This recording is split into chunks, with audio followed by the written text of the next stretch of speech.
the Statue of Liberty, a symbol of freedom and a welcoming beacon to the world.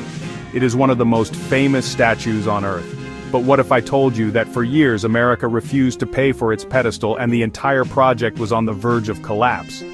This is the secret story of how the statue was sent over in pieces and how its giant arm became a tourist attraction to save it from failure. The story begins in France in the 1870s. As a gift to celebrate the centennial of the Declaration of Independence, a group of French citizens, led by Édouard de la Boulaye, decided to commission a monumental statue. The sculptor Frédéric Auguste Bartholdi was hired to design it. The plan was a partnership. France would pay for the statue itself, and America would pay for the massive stone pedestal it would stand on. In Paris, the work was a marvel. Hundreds of craftsmen hammered thin copper sheets into shape, supported by an ingenious internal skeleton designed by Gustave Eiffel, the man who would later build the Eiffel Tower.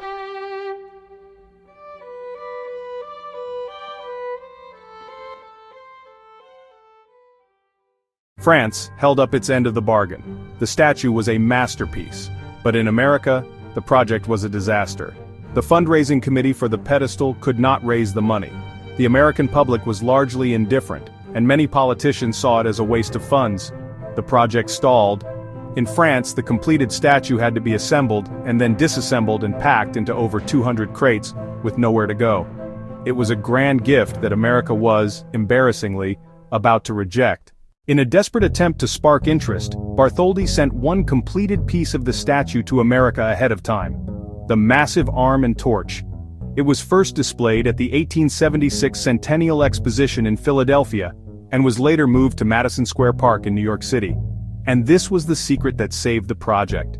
For years, this giant, disembodied arm was a bizarre and popular tourist attraction. For 50 cents, people could climb a ladder up into the torch.